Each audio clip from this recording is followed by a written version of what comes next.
c'est d'aborder ce volet aérien, ce volet du transport aérien, et d'affiner les chiffres pour bien sûr affiner la stratégie.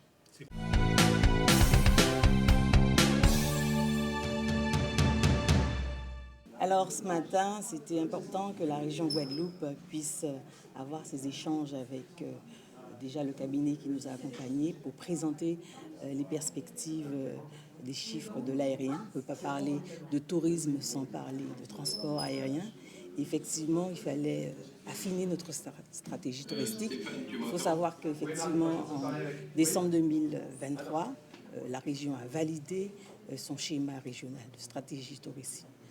Du tourisme et de loisirs, notamment une stratégie qui va vers un tourisme durable.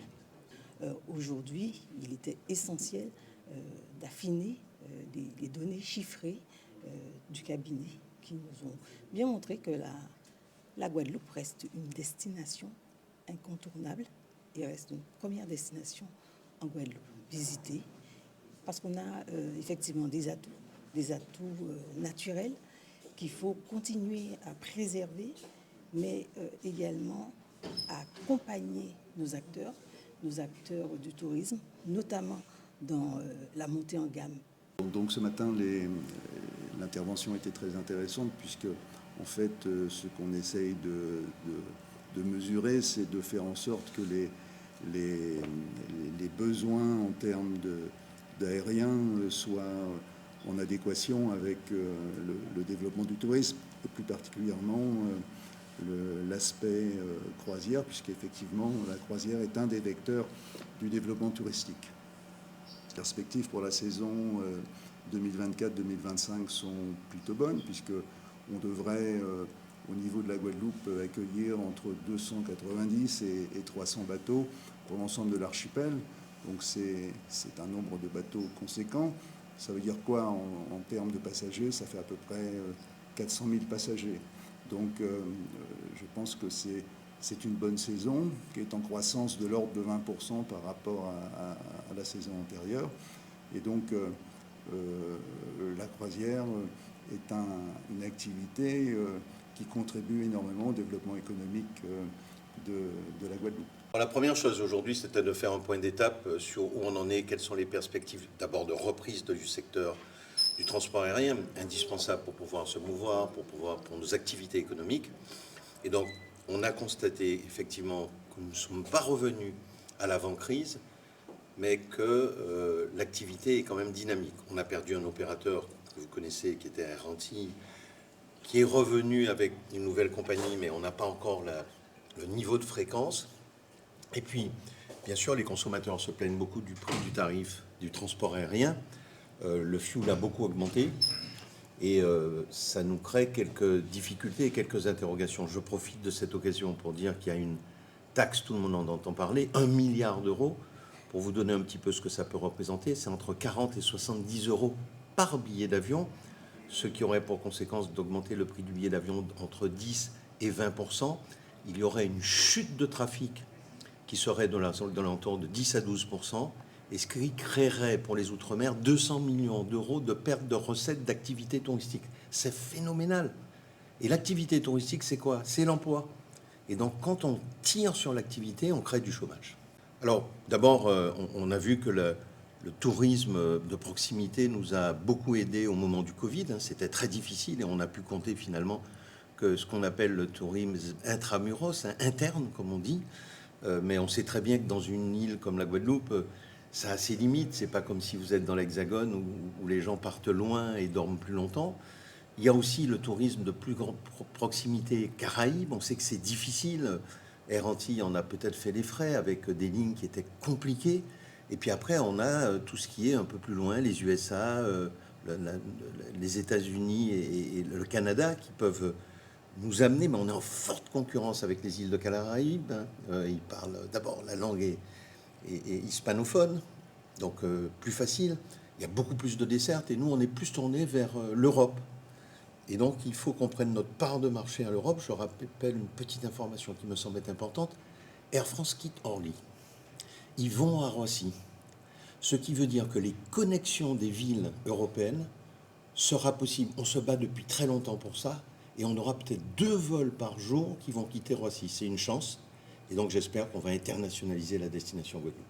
Ceci dit, aujourd'hui, la région Guadeloupe a lancé une étude pour voir comment entre les besoins touristiques, l'offre touristique, les besoins aériens, l'offre aérienne, et puis les attentes de la population, on pouvait essayer effectivement de se projeter dans l'avenir, de réfléchir un peu aux priorités, savoir quelles sont celles qui sont les plus intéressantes, les plus attendues pour la population. Ils ont fait appel à notre cabinet en gestion pour les accompagner. On vient d'avoir 3 heures de réunion avec beaucoup d'intervenants qui ont été très passionnés. Chacun a pu s'exprimer, chacun a pu donner son point de vue. Et nous avons encore une deuxième période de 3 mois pour concrétiser tous ces travaux. Mais ce que je voudrais dire quand même comme message général, c'est la chose suivante. La Guadeloupe, les Antilles sont des endroits bénis des dieux en matière de tourisme, en matière d'accueil des populations.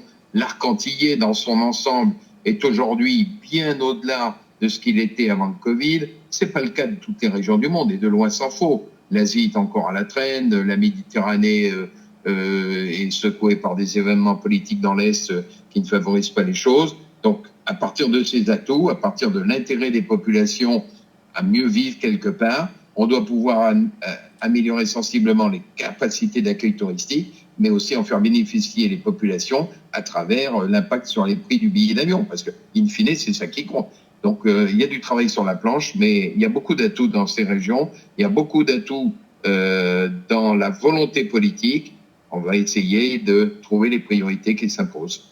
Alors, cette réunion de travail était à l'initiative de la région Guadeloupe et elle était très, très intéressante, cette réunion, puisque ça permet de mettre autour de la table les différents acteurs qui jouent un rôle prépondérant au niveau du tourisme. Région, l'aéroport, le port, le CTIG, la CCI. Et il en est ressorti que la Guadeloupe reste un territoire très attractif, avec un fort potentiel qui a su résister et qui retrouve sensiblement les chiffres de 2019 à quelques écarts près. Année que je le rappelle qui était exceptionnelle puisqu'on avait une croissance importante de compagnies aériennes qui étaient sur la destination. Néanmoins, on est très très résilient et ça permet aussi d'inaugurer pour les années à venir, 2025 et 2026, une phase de croissance intéressante. Pour ce qui est du CTIG, ça nous permet, nous, de caler nos objectifs de promotion pour l'année qui arrive, notre plan d'action 2025. Alors, nous, CTIG, le Comité du tourisme des îles de Guadeloupe, nous allons accentuer, bien évidemment, la promotion, parce que le but, ce n'est pas seulement d'avoir les compagnies, le nombre de sièges, mais il faut les remplir. Parce que si demain, les sièges ne sont pas remplis, forcément, les compagnies vont enlever les vols. Donc, on a cette opportunité. La finalité n'est pas atteinte de dire qu'on a plus de sièges, tant mieux hurrah. Au contraire, il s'agira pour nous de promouvoir la destination en mettant en avant l'attractivité. On est franchement une destination extraordinaire. On est un archipel proche avec des variantes, des diversités qu'on ne retrouve nullement ailleurs. Et ça, ce n'est pas être nombriliste. C'est une vérité, on va dire, géographique, mais c'est aussi une vérité culturelle. On a entamé des ateliers depuis l'an dernier avec l'ensemble des acteurs sur tous les domaines, parce qu'effectivement, quand on travaille sur le tourisme, il faut aussi travailler sur différents secteurs, la culture, l'aménagement du territoire, c'est riche et varié, le transport. Et donc, ces travaux ont été initiés en 2023. Et donc, aujourd'hui, c'était vraiment ça aussi. L'objectif, c'est d'aborder ce volet aérien, ce volet du transport aérien, et d'affiner les chiffres pour, bien sûr, affiner la stratégie.